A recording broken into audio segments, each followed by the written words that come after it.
Nick and Leslie talking holiday cheer. Hallmark movies, cozy nights, and a festive review today. Hey, grab a seat and a sweet treat, cozy up, push play. Movie cheers, what you'll hear this Hallmark movie day. Hello, good morning. Fasten your seatbelts for the Jingle Bell Run. I guess you liked this one. I loved it so much. Oh my gosh. I basically watched it 1.5 times. Oh, really? Yes, I was. Wow. I watched it halfway through and then unfortunately fell asleep. Very long commercials watching it live. And then went to rewatch and I'm like, I'll gladly watch the beginning again because it was a hoot. Comedy sprinkled throughout. The writing, I did enjoy it. The chemistry. I don't rate set design, but really good. Set design was delicious. The location scouting, whatever. Yeah. The chemistry between the two actors was... They had great chemistry. The banter was good. Oh my gosh. And even the side stories with other people, it was great. Must see. And what comes with that decor though? Balsam Hill. It was Balsam Hill here, Balsam Hill there, here. The rolling hills of Balsam. The rolling hills of Balsam. All right, well, let's play that trailer before we get too deep into it. Roll that beautiful Balsam Hill footage.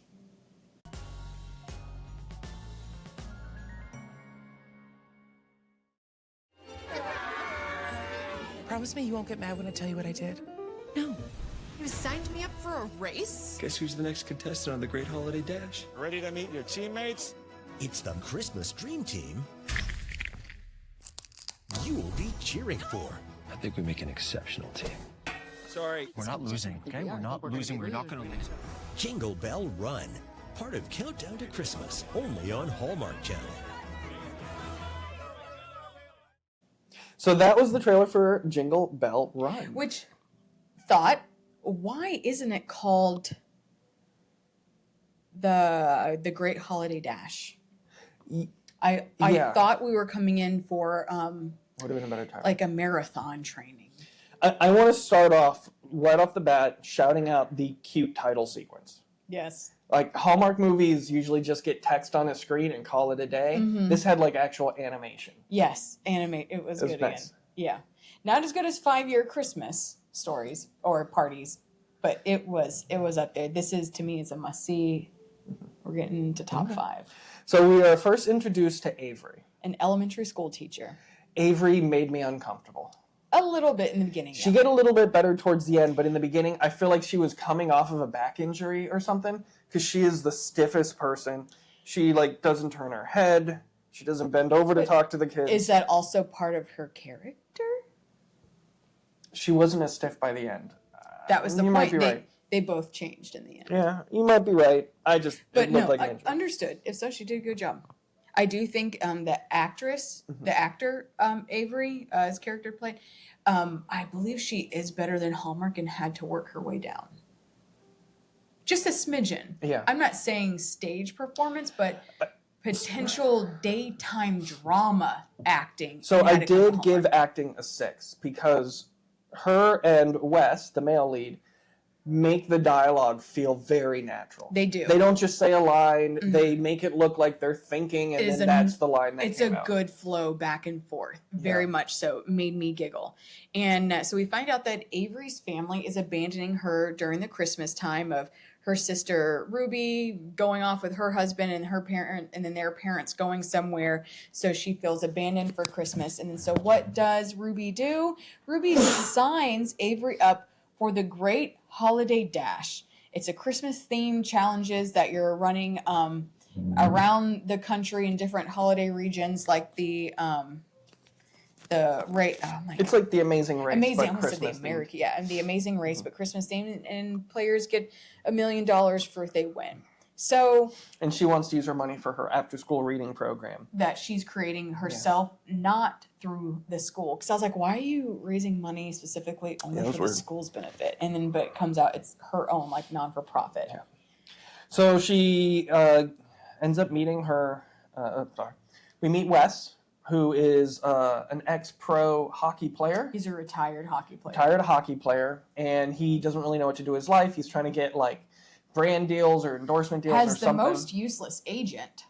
Yeah, that was weird. Just like filming him with a phone and be like, oh, looks like we're gonna get it. Yeah, and he's like, oh yeah, I meant to tell you, even though we're filming this sponsorship promo for you, someone else got it. Oh, the promo is already up online as an advertisement. And also, Wes had to apply his own self for the Great Holiday Dash instead of the agent for... Yeah. So I'm like, horrible agent. I also want to say it is kind of sad when, like, anytime you see a game show that's got like celebrity contestants, they're always doing it for a charity.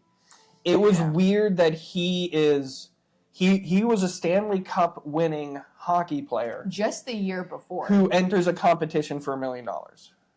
But that makes him look that's a bad look, I think. Right, and without having a foundation to back or anything like that. Yeah. But I think he was just doing it for clout to get his name up because that still looks bad. No, of course, yeah. He didn't ever bring up the money, though. He never said like, and we get $1 million. He never said that. It was all for the clout. Yeah. So, I mean, there was that part. But we are at a gym, and he is a gym bro. Yeah. So then they meet, and like all the contestants show up in Chicago. Well, hold on. Okay. So Ruby's sister is a trainer at the gym that Wes works out at, and so Avery was like, "All right, sister, I'm gonna do the holiday dash, and we're going." Which starts. He trains her for one afternoon. One afternoon because it starts the day after. Wouldn't you be sore? For all she did, I would be sore, especially if you don't work out. My favorite, I loved the joke when Avery goes into the gym. She says, "Oh, that's a pretty braid." The sister says, "That's a rope."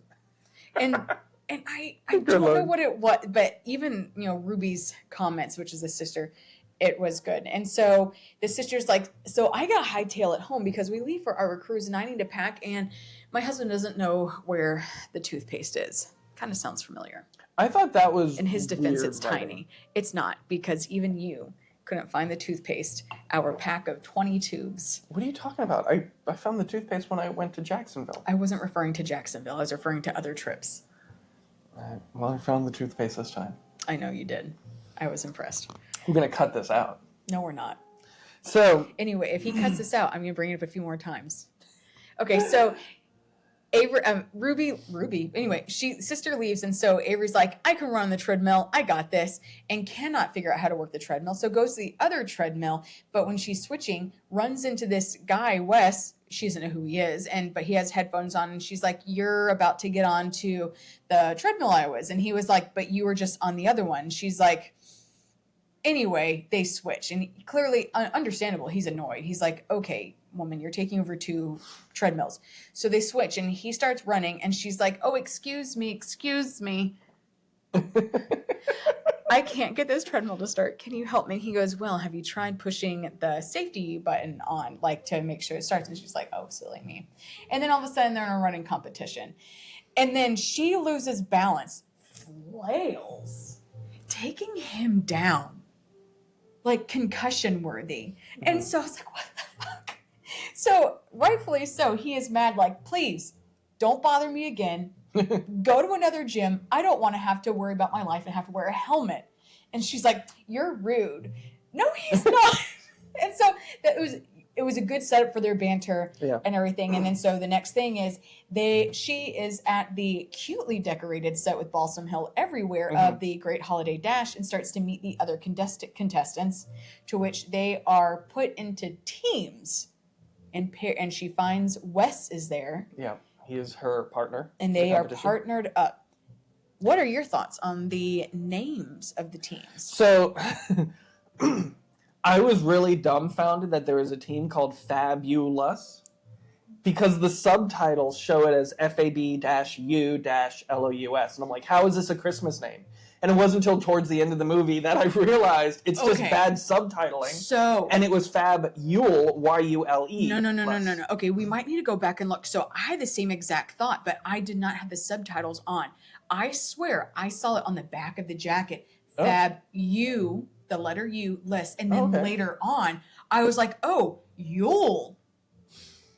So we might need to go back and check. Even it'll Yeah. be my third time watching it. Okay. But because I now was I just dumbfounded question by it. that. Yeah, so I did the same exact thing. Names were good, even though their name was Slay. What? I did think that the Saint Nicholas trivia game, those were some cute freaking names that they did. Yeah. So they could have done better, but it was there. It's weird that they didn't get to decide on their team name. They just got assigned. No, I'm okay with that. I don't care. They can be assigned. So we're also introduced to Katie, one of the other competitors. And Shirley. And Shirley, an adorable young playwright. And Shirley's an older mom who loves talking about her daughter, Glenda? Gracie. Nash is another hockey player. They just happen to get 2 pro hockey players in So this thing. is it hockey, though? Yes. So you're 100%, because I couldn't tell if he was just another up-and-coming person. No, he was another hockey player. Oh, okay, I didn't know they actually said hockey. Yeah, I think they said hockey. Oh, okay. I thought it was just another pro athlete he was competing with. And then Dirk Sims is the producer. The producer. I thought it was weird that he introduced himself as like I wrote down the name because he said it in the beginning as if it was an important thing that would come up. I did it as well because he comes up, it's him that causes the issue. Yeah. Yeah. And so then of the course. host of the show is Keegan Edwards. Hilarious. He did a great job hosting, and all the beverages they put in his hands, and he just had to deal with it, and he did a great job. He was fun. So all of the so there's like a puzzle element. They get a card with Avery's really good at crosswords. a riddle they have to solve, and then they have to go to some place and do a thing. Because in the end, they are trying to find the silver bell somewhere in America. You make a good point that I didn't even put 2 and 2 together. I guess we'll get to it when we get to the end there. Yes. that was something I was like, well, I guess. So so the first puzzle they solve is they have to go to Boston. No, it's not. The first one is the German restaurant with the nutcrackers. Oh, okay. Right there after in that, Boston, sorry. Chicago. Yeah, right. So they start with a nutcracking competition. so I they- thought that was the dumbest competition. Yeah, it's dumb, of course, but the German restaurant, again, cutely decorated, Balsam Hill garland everywhere. Yeah. They were in the later Hosen, and it was cute. And the banter is right when it started, was there. Yeah, them not being a good team. Them not being a good team, and they just make it in time. So yeah, they're nutcrackers. So then after that, they get their clue, which says that blah, blah, blah, blah, you got to go to Boston. They're headed to Boston. So they take a taxi to Boston. Which I did not know Chicago. you could ski in. No, they got on the airplane. So they got on an airplane. Okay.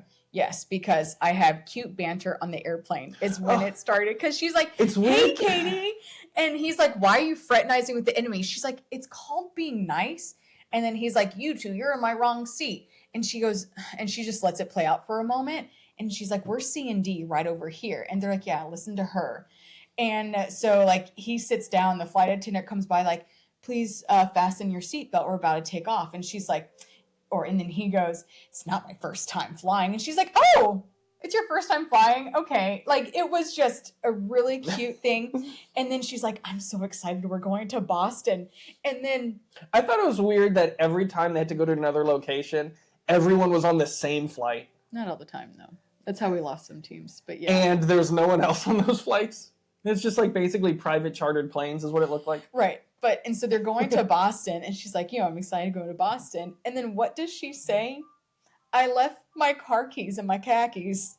Oh, that was cute. It's what we say all the time. We think of Boston. And like just cracked me It was cute. up. So that's when like the writing, I was like, this is good. And so it was around here that the producer, Dirk Sims, asks Ask I'm Wes. sorry, this was after they lost. Oh, sorry, after Nash and his partner lost. Right. So when they get to Boston, they're at the Black Diamond Slopes. Again, I did not. They have a hockey competition. You cannot ski in Boston. Yeah, that was There weird. are mountains, like the Grand Tetons they show. And I'm like, Boston? There's Ichabod. Yeah. So they are at the slopes, but they're not skiing. They are slap-shotting the thickest of fruitcakes into the buttons of the snowmen. Yeah. And so I guess, Nash, the other hockey star who is famous right now, did not make it and failed. His partner missed. Yeah. Well, anyway, they didn't miss or whatever. They just didn't. They were the other team was like the second to last ones to make it, so they just never made it. So they had to say, okay, bye, Nash. And then that's when Dirk, the producer, was like, hey, Keegan.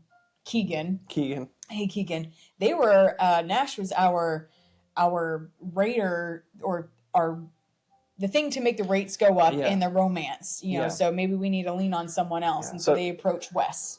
Right. So Dirk says to Wes, hey, can you start flirting with your partner? Yes. It'll be good for the ratings. It'll be great for your career. Yeah. And so I thought it was weird that they didn't say this to Avery. Completely understand, yeah. So it's like, why wouldn't you want both of them? But maybe they want it to feel genuine.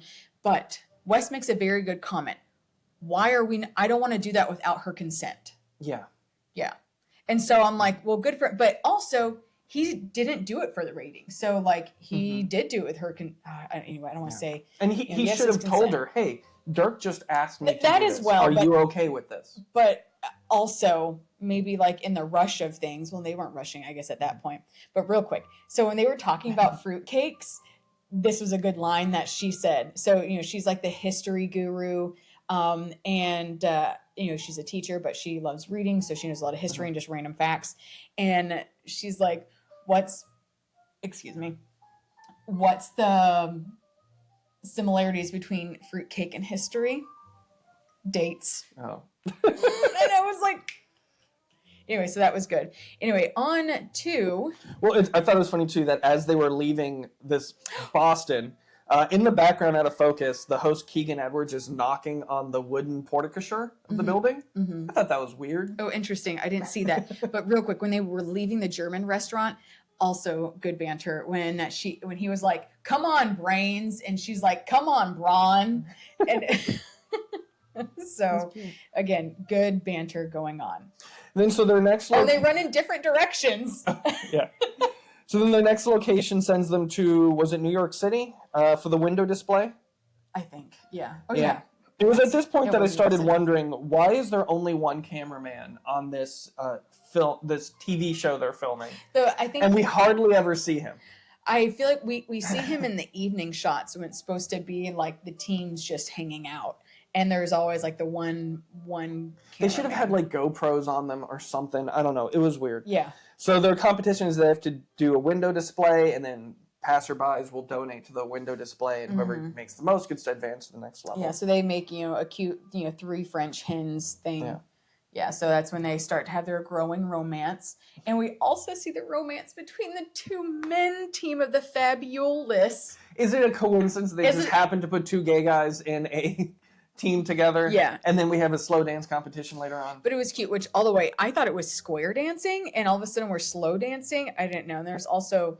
a mom and a daughter team that's like, I'm like, okay, which they're cutely dancing, but anyway. So this is, after the window display, they are sent off to Texas, the Lone Star State. Abilene, where they have this dancing competition. And that slow dance scene was so hot. Sultry. It was. That's where all the chemistry was. It was, but you was also nice. see it with the men too. And I also really want to shout out the red and white Christmas blanket that Wes had on his lap. And I want that. I looked on Amazon. I couldn't find it. as well as Avery's blanket shawl that she had too. It was gorgeous. But you need to stay up with how you're shooting your shots, Hallmark, because every shot was blanket off, blanket on, blanket off, blanket on, blanket off, blanket on. I had to pause it. I was like, Jesus. Well, at least we know they do more than one take. Yes, it was numerous. Yeah, but I definitely want to buy that blanket if I could find it. Anyway, it was really pretty. But we don't need another blanket. So then they go to Santa Fe, where they end up hitchhiking. Okay, real quick. Snowstorm in Texas. But did you notice the truck? Yeah, they go from Abilene, Texas, all the way to Santa Fe, New Mexico. Did you notice the truck that picked them up, though? Yes, Estrella. Okay, so it was the ranch that they were going to. Oh, no. Yeah. Oh. It was on the side of the truck. It was where they were headed. I didn't 'Cause realize was it was the same company. I was like, That who was the just a heck is coincidence. driving this 6 to 10 hours already? And where did they sit in this cab? And the way because I thought it was going to be like, oh, they're finally showing Santa who's making this Christmas magic happen. I didn't even think but of that. it was the place that they were going, the truck. Yes. And then, so the, Oh, I don't know if you noticed. Whenever, do you remember their like elbow bump they did? Like Oh, they did that.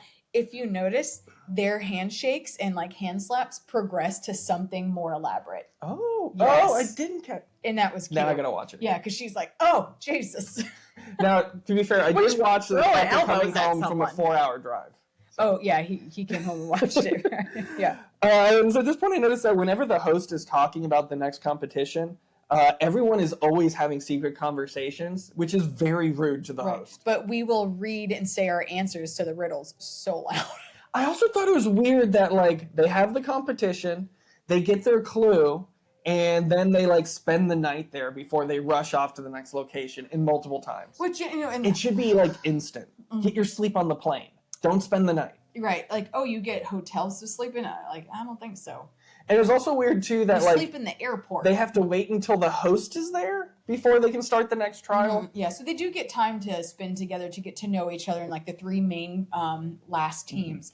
And something I do like, so Shirley, who is a mother of 4, she only brings it up a couple of times. She really does. And like mentioned one other time, you know, I'm a mother of 4 when they do their little one-on-one interview things. A little confessional. Yeah. And then later on, she's like, oh my gosh, like what would we be, someone else goes, what would we be doing at, if we were home, like for, you know, nostalgia. And one of the things that she brings up is like, oh, my daughter Gracie loved this time of year or whatever. And so like, or loves this time of year, the way she said it, like, so no one really thought of it. Everyone's sharing their, what they would be doing. Then later on, we find out Gracie's dead. Dead kid.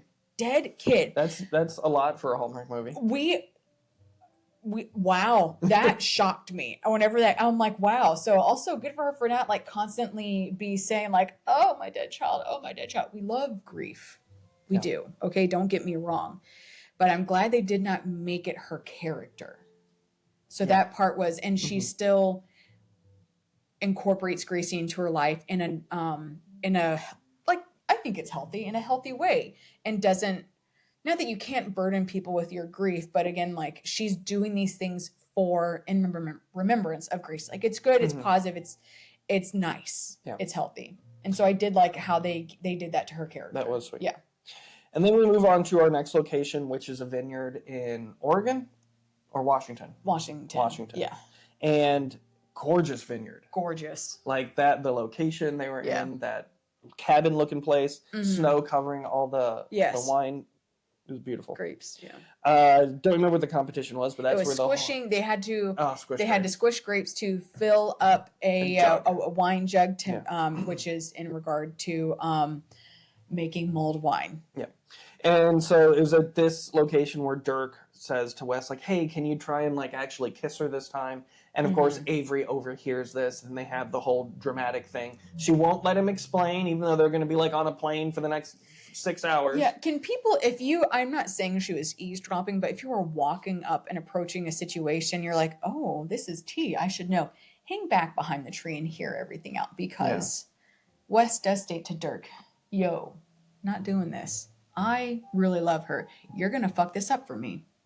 Yeah. And this is where the writing started to fall to shit, in my opinion. I didn't really. I mean, we had to have that. I get it.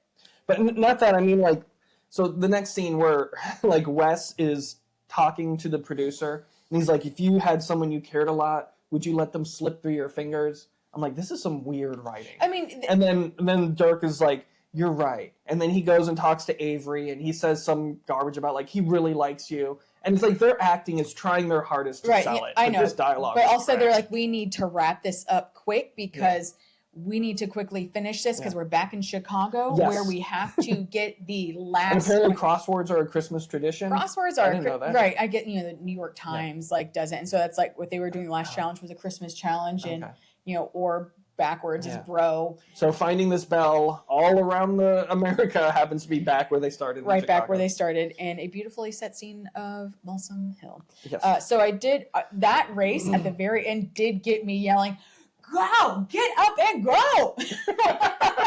So it got me. They did a great job. They left me in suspense, and then finding Foley, you did a bad job in ringing that bell at the same speed that she was ringing. Yes. As well as the distance that it would be from said camera of our view. Just so you know. But I did like that their personalities incorporated and grew into one another. She became a little bit more competitive. He became nicer too. Yeah, I was thinking, so as they're running off to get the thing, he sprains his ankle and falls, and so it's up to her. I thought he faked it so that she would win on her own. I thought it was like his way of kind of giving her something, but that ended up not being a plot point. That was not the case at all. Yeah. So then our heroes win. We have this big party at the end, and she's wearing the worst dress. Was it her color? No. It was so frilly and fluffy. It was velvet. It was purple velvet, because I actually liked how the women were dressed. Was it her color? No, but it was a cute cocktail dress for the situations that they were in. I did like it, and it still fit their style of that character, and did not overly make them sexual. That as well, but awkward, because you can tell when someone's sitting awkwardly in what they're wearing. They seemed natural in it. So, but yeah, color probably wasn't for her on that note. But and then when they're all talking, she discusses how she's going to be starting this foundation, as well as helping out Shirley, because she wants to start a foundation after Gracie for education and paying for tuition to college.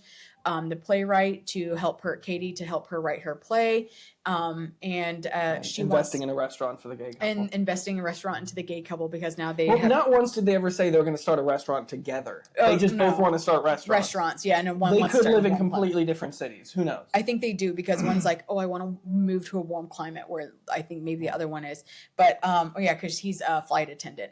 And so he's like on the go all the time. And then, so it was very cute. $1 million is going to go very far. Very far, yeah. And also she has student loans to still pay off. I'm like, oh my gosh. Like we are lucky that we don't have student loans. Yeah. Anyway, this is a must see. I really loved it. So I gave it for writing a 3, which was trash, but acting and directing both 6. Great work there. And the chemistry meter a 6. I thought the slow dance was really hot and sultry. Every other moment they had together felt like a brother, sister, best friend type of situation. And that's called good writing, in my opinion, because that's what it was. They were not friends in the beginning. They were butting heads. They had good chemistry, but not the sexual chemistry only showed up in the slow dance. Thank goodness, which because is why again, I gave them a 6 for the I'm glad brothers and sisters don't show sexual chemistry to one another, because they should be like butting heads in the beginning of that. Yeah. So I think that was great writing, as well as it's either if they came up with their own dialogue, but also I thought the writing was great.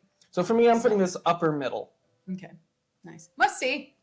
All right, well, thank you all so much. And we've got another movie that we'll be reviewing tonight and posting tonight, hopefully. Happy holidays. Happy holidays.